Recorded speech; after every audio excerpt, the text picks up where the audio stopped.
everybody, this is Perch. I've got like three small topics to do in one video, so chances are this is going to be a jumbled mess. But here goes anyway. Right? That's always the best video. I'm struck by this one thing. This isn't enough to do a whole video on, but it kind of tees up the topic fairly well. So apparently, there was a Eternals, the movie that's out for Marvel right now. One of the characters, Makari, is deaf in the movie. I don't know that this is a big plot point. I don't think it really is. I think it's just the character's deaf, and it's a lot of there's articles written talking about how Marvel is providing more representation than they provided before, and this is cool because now if you're deaf, you can see a character who is deaf in the film. That makes you happy. Somehow you're represented. But one of the stories that's kind of come out of it is that, even if it didn't make sense to the story, and I can't tell you if it, I mean, look, the movie is about space gods living on Earth fighting demon creatures. I mean, the fact that a character is deaf, I don't really think is either here nor there in terms of reality. We left reality behind quite some time ago. I think that's, I don't get into that part of the argument because, I mean, I don't know. The second people are flying around shooting lasers out of their eyes, we're not in reality territory anymore. But that's fine.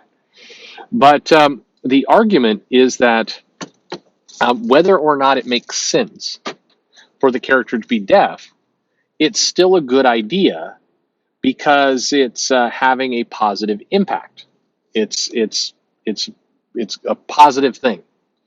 Now, why is it a positive thing? Well, because there's articles out now saying that interest in learning American Sign Language has skyrocketed because of Eternals. And somebody had posted this on Twitter and asked me what I thought about it, and I thought, well, that's absurd. And main reason I thought that's absurd is because the movie's been out for 4 days. That's 4 total days.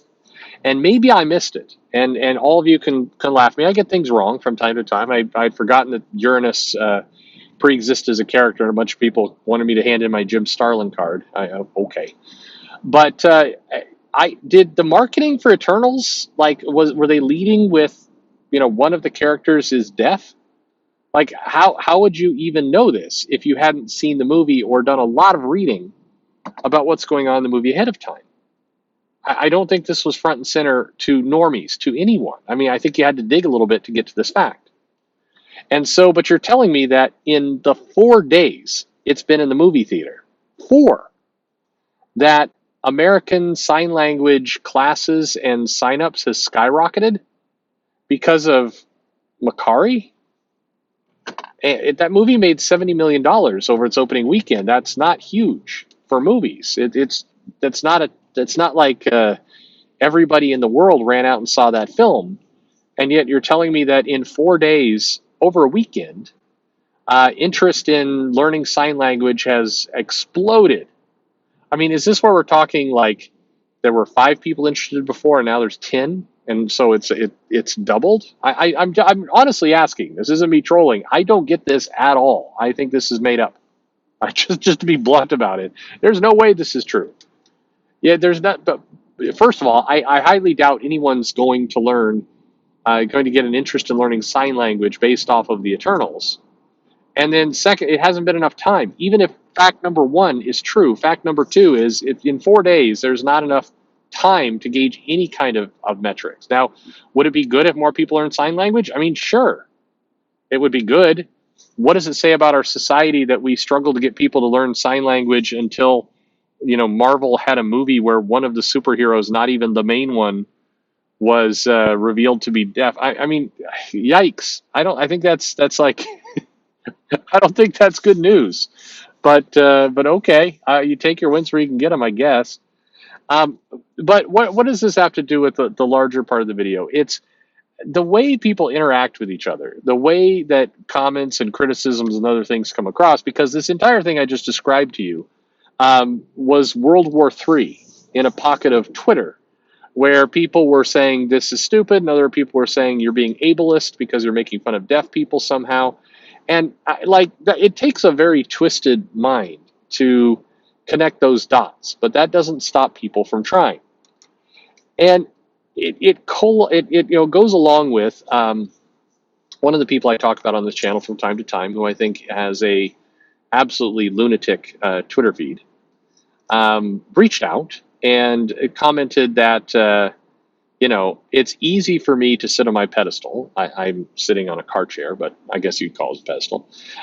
It's easy for me to kind of mock this behavior, this kind of, but I'm not the one getting death threats and hate comments and a constant, tsunami of criticism that is basically violence. That's the exact quote from the message. That criticism that is basically violence.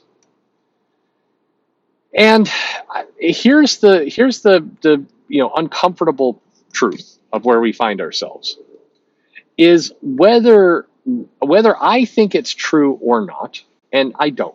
I don't think that somebody saying I hate your comic book is violence. If you go on Twitter and you who should we pick on today? I'll pick on Jim's Up.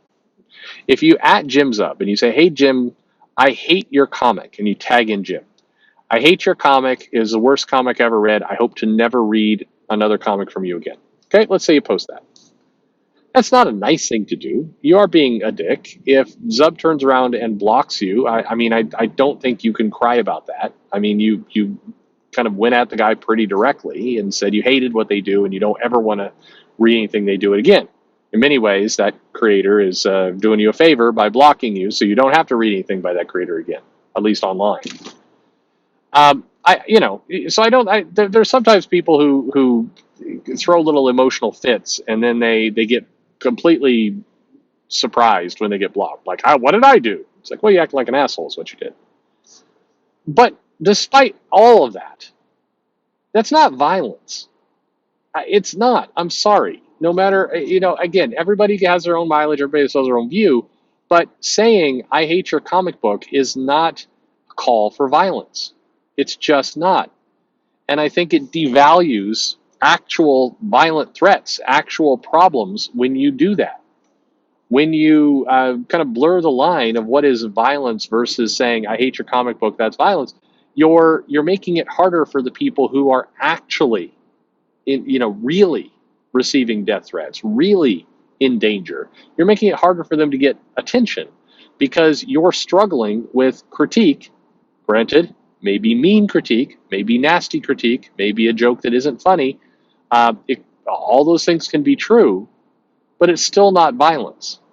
The fact that you can't handle critique, as rude as it is, without resorting to a victim-like role, you're making it harder on others who are actually in that position. Now, again, to have crazy comic fans, customers, whoever, have crazy people online sent legit death threats to, say, G. Willow Wilson? Yes, they have. Yes, there have been people who have done that. Is it a lot of people? No. I mean, again, I'm not seeing her email, so maybe there's dozens and dozens and dozens in there, or hundreds, thousands, who knows? But from what we can see, no, the number is not zero, but the number is not 10,000, or probably even 100, or probably even 10. Doesn't make the people who do it right. Doesn't mean they aren't lousy people, but there's a difference there. But the thing is, from my conversation, from talking to other people as well, and Emerald City Comic Con's coming up. I know this will be a topic of conversation with a few people. In the minds of some of these creators, it is violence. They are convinced, 100% convinced, that you saying, I hate your comic. I can go further in it. You saying, I found your comic book boring. I've firsthand had somebody tell me that posting, I find your comic book boring, Jim Zub. It was not Jim Zub. Jim Zub is a reasonable guy. He gets annoyed with stuff like anybody else, but Zub, I don't know. I've had a couple conversations with Zub now that are interviews that you can go up and listen to. Clearly, he is not of the camp that any criticism equals violence. But anyway, I'm using him as an example because why not? His name's fun to say. Uh, that's not a good reason. Anyway, um, if you say, I find your story boring, Jim Zub, you're not threatening Jim Zub's life. That's insane. Unfortunately, there are people who believe that is true. There are people who believe any kind of negativity, anything, is doing, either one of two things. When you really break it down, if you really get into the conversation, what you hear is like, well, maybe that isn't violence. But the fact that somebody is brazen enough to say they hate the book, it encourages others to say worse things. And, I'll just say, I don't think that's true. I don't think somebody saying, I don't like your book, provides a free market, free reign for some lunatic to come in and threaten somebody's life. And if it does, the fault is still not with the person who posted, I don't like your book. The fault is with the person who's actually threatening somebody. This blurring line has gotten very extreme, and when you realize that it's not a joke to some people, that this isn't an exaggeration, they actually believe it. They hold it as a fact in their own minds. This stuff is violence. They are being threatened. Well, I mean, for one thing, it does start to explain a little bit more. It does start to, clarify a bit of what's going on and why people are having these issues and why these arguments are taking place. It starts to clear that up a little bit. But it's a scary place.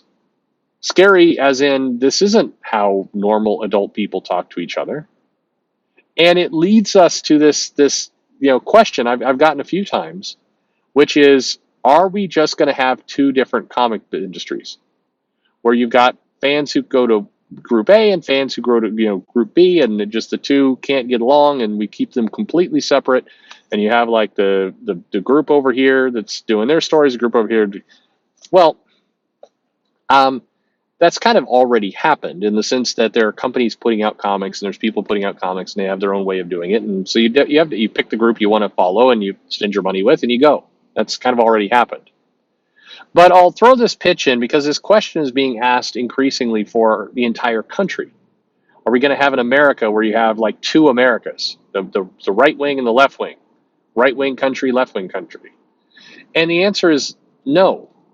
It may feel like that. It may feel like we're in a place of point of no return. And certainly people go on Twitter every now and then and goes, there's no way I can go back. Well, nobody's asking you. And B, that's silly child talk. If you've raised kids, your kids will say things like, I'm never going to eat this food again. And of course they're not going to starve. They're going to eat. It's childish. That's always how it comes across.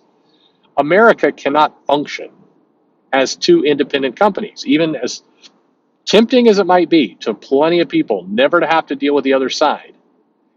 We would turn into two third world countries if you split. We actually would. No, that like, well, California has all the wealth, so screw the red states. It doesn't work that way. The states are interdependent on each other. It really is. Yes, there are people out there who have their own farms and they can do what but we are interdependent as a nation. And just splitting us somehow down the middle, it would not work. And here's the other dirty secret. If you did that, and which you will not, that will not actually occur, but if you were to do that, what would very quickly happen is the countries that remain would find new things to argue about. The left-wing country would suddenly have a new battle between progressives and old left-wing, or whatever it is. The right would have a conservative versus Trump war that was going on. Then pretty soon we got 4 countries. And then you got 8. I mean, this is silly talk. It's amusing when your 8-year-old daughter comes up with these ideas and talks about if the tooth fairy is real or not. It's a lot less amusing when it's 30, 40-year-old adults who are suggesting this like some kind of actual plan. It is not. So kind of like I said at the beginning, 3 separate topics, but they're all kind of intermingled of kind of bizarre things that people get into their heads. That, I mean, it's a lot of mental energy. It's a lot of arguing. It's a lot of effort. And for what? I mean, the end result is pretty much the same stuff we have now. I don't know what the point of, I don't know what the point of this video. So I don't know what the point of these, I don't know what the point of these misunderstandings, these comments are, other than it is a disaster. We are in a disaster time if people believe that any critique equals violence. We're in a disaster time if people believe that inserting a deaf character into the Eternals movie generates a massive increase in signups to people learning sign language 4 days after the movie debuts.